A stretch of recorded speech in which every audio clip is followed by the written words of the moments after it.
ஒரு beginner editor speed ramp use பண்ணும்போது என்ன பண்ணுவாங்க தெரியுமா? கிளிப்பு ஸ்லோ ஆகும், அடுத்த செகண்ட்ல வேகமாக போகும், அவ்வளோதான். ஆனால் ப்ரொஃபஷனல் எடிட்டர்ஸ் ஸ்பீட் ராம்பை ஒரு எஃபெக்டாக யூஸ் பண்ண மாட்டாங்க. அவங்க அதை ஆடியன்ஸ் அட்டென்ஷனை கண்ட்ரோல் பண்ணுறதுக்காக யூஸ் பண்ணுவாங்க. அதுதான் டிஃப்ரென்ஸ். ஒரு ஸ்கேட் போர்டர் ஜம்ப் பண்ணும்போது, ஒரு பைக்கர் டேர்ன் பண்ணுறப்போ, ஒரு ஃபுட்பால் பிளேயர் கிக் ஷாட் அடிக்கிறப்போ, இந்த எக்ஸாக்ட் மொமெண்ட்டுக்கு முன்னாடி ஃபுட்டேஜ் ஆல்மோஸ்ட் ஃப்ரீஸ் ஆகுற மாதிரி ஸ்லோ ஆகும். அடுத்த செகண்ட்ல பூம், எனர்ஜி முழுசா ரிலீஸ் ஆகும். அந்த ஷாட் சினிமேட்டிக்கா ஃபீல் ஆகும். அந்த இம்பாக்ட் நம்ம மனசுல எப்பயுமே நிற்கும். அது ஆக்சிடென்ட் கிடையாது, அதுதான் ஸ்பீட் ராம்ப். ஆனால் இன்ட்ரெஸ்டிங்கான விஷயம் என்ன தெரியுமா? ப்ரொஃபஷனல் ஸ்பீட் ராம்புக்கும் அமெச்சர் ஸ்பீட் ராம்புக்கும் டிஃப்ரென்ஸ் எஃபெக்ட்ல இல்லை. அதோட டிஃப்ரென்ஸ் எந்த இடத்துல யூஸ் பண்ண போகிறோம், எப்போ யூஸ் பண்ண போகிறோம், எப்படி யூஸ் பண்ண போகிறோம், அதில் தான் இருக்குது. வாங்க வீடியோக்குள்ளே போகலாம். முதல்ல ஒரு மிஸ்கன்செப்ஷனை கிளியர் பண்ணலாம். ஸ்பீட் ராம்ப் அப்படின்றது சடனாக ஸ்பீட் சேஞ்ச் பண்ணுறது கிடையாது. அது கிராஜுவல் ஸ்பீட் டிரான்சிஷன். அதாவது ஒரு ஃபுட்டேஜில் ஒரு இம்பார்ட்டன்ட் மொமெண்ட்டுக்கு முன்னாடி ஸ்லோ ஆகும், அதுக்கப்புறம் இம்பேக்ட் வந்த உடனே ஃபுல் ஸ்பீடுக்கு மாறிடும். ஏன் இது ஒர்க் ஆகுது? ஒரே ஒரு வேர்ட் தான், கான்ட்ராஸ்ட். ப்ரீமியர் ப்ரோ சாஃப்ட்வேரில் எப்படி ப்ரொஃபஷனல் ஸ்பீட் ராம்ப் பண்ணலான்னு பார்க்கலாமா? நிறைய பேர் ஸ்பீட் டியூரேஷன் ஓப்பன் பண்ணிட்டு ஸ்பீட் வேல்யூவை சேஞ்ச் பண்ணிடுவாங்க. டெக்னிக்கலி அது ஸ்பீட் சேஞ்ச், ஆனால் அது ஸ்பீட் ராம்ப் கிடையாது. ப்ரொஃபஷனல் ஒர்க் ஃப்ளோ வேறு. கிளிப்பை டைம் லைனில் செலக்ட் பண்ணுங்கள் அண்ட் தென் ரைட் கிளிக். அதில் வந்து ஷோ கிளிப் கீ ஃப்ரேம்ஸ்னு ஒரு ஆப்ஷன் இருக்கும். அதில் டைம் ரீமேப்பிங் ஸ்பீடுன்றதை கிளிக் பண்ணிக்கோங்க. இப்போ கிளிப் மேலே ஒரு ரப்பர் பேண்ட் வரும். கண்ட்ரோல் ஹோல்ட் பண்ணி கிளிக் பண்ணுங்கள். கீ ஃப்ரேம் ஆட் ஆகும். அந்த கீ ஃப்ரேமை ஸ்ப்ளிட் பண்ணுங்கள். இந்த ஸ்ப்ளிட் தான் டிரான்சிஷன்ஸும். இப்போ ஸ்பீட் வேல்யூஸை சேஞ்ச் பண்ணலாம். ஆனால் முக்கியமான ஸ்டெப் இன்னும் இருக்குது, அதுதான் பிசைர் ஹேண்டில்ஸ்.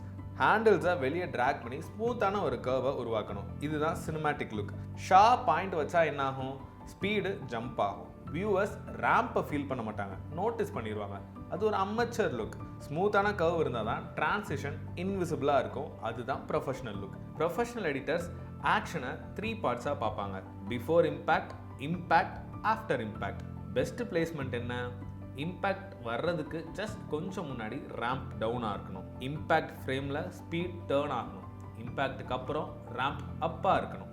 இதுதான் ஆன்டிசிபேஷன் ப்ளஸ் ரிலீஸ் காம்பினேஷன். இன்னொரு இம்பார்ட்டண்டான ரூல், மூவ்மெண்ட் ஸ்ட்ராங்காக இருக்கணும். இப்போ மோஸ்ட் காமன் மிஸ்டேக்ஸ் என்னன்னு பார்க்கலாம். மிஸ்டேக் நம்பர் 1, எல்லா கிளிப்புக்கும் ஸ்பீட் ரேம்ப் அப்ளை பண்ணுறது. இதுதான் பிகினர்ஸ் அதிகமாக பண்ணுற மிஸ்டேக்.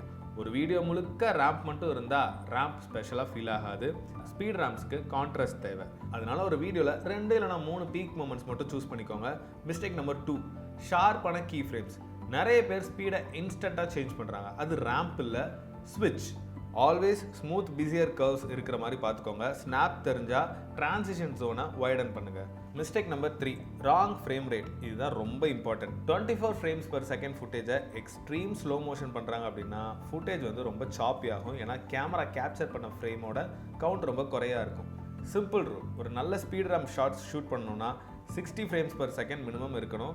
120 ஃப்ரேம்ஸ் per second இருந்தால் இன்னும் பெட்டராக இருக்கும்.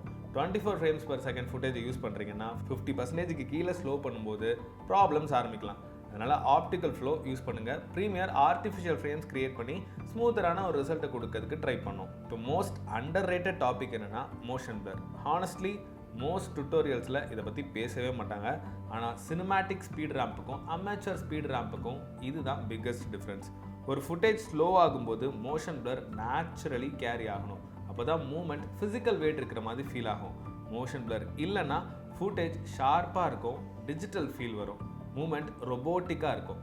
இதுக்காக ஒரு கோல்டன் ரூல் இருக்குது, 180 degree shutter rule. Shutter speed ரஃப்லி ஃப்ரேம் ரேட்டோட டபுளாக இருக்கணும். 24 ஃப்ரேம்ஸ் per secondல ஷூட் பண்ணுறீங்க அப்படின்னா அரௌண்ட் 1/48 வச்சுக்கோங்க. 30 frames per secondனா 1/60, 60 frames per secondனா 1/120, 120 frames per secondனா 1/240. இந்த செட்டிங்ஸ் எல்லாம் நேச்சுரலான மோஷன் பிளரை கிரியேட் பண்ணும். அந்த பிளர் தான் ஸ்லோ மோஷனில் கூட சினிமேட்டிக் ஃபீலை ப்ரிசர்வ் பண்ணும். இப்போ ஒரு கொஸ்டின், ஸ்பீட் ராம்பை எல்லா ஃபுட்டேஜுக்கும் யூஸ் பண்ணலாமா? இதோட பதில் கண்டிப்பாக நோ அப்படிங்கிறது தான். ஆக்சுவலி ஒரு ப்ரொஃபஷனல் எடிட்டரை ப்ரொஃபஷனல் ஆக்குறது ஸ்பீட் ராம்ப் யூஸ் பண்ணுறது இல்லை, எப்போ யூஸ் பண்ணக்கூடாது அப்படின்றத தெரிஞ்சு வச்சுக்கிறது தான். நீங்கள் நெக்ஸ்ட் எடிட் பண்ண போகிற வீடியோவில் இந்த டெக்னிக்கை யூஸ் பண்ணி பாருங்கள். அண்ட் அதோட ரிசல்ட் எப்படி இருக்குது அப்படின்றத மறக்காமல் கமெண்ட்டில் வந்து சொல்லிட்டு போங்க. அண்ட் நீங்கள் வீடியோ எடிட்டிங்கை இன்னும் டீப்பராக கற்றுக்கணும் அப்படின்னு ஆசைப்படுறீங்க அப்படின்னா we have a course at Video Superstars Academy. அதோட லிங்க் இந்த வீடியோட டிஸ்கிரிப்ஷனில் இருக்குது, மறக்காமல் செக் பண்ணி பாருங்கள்.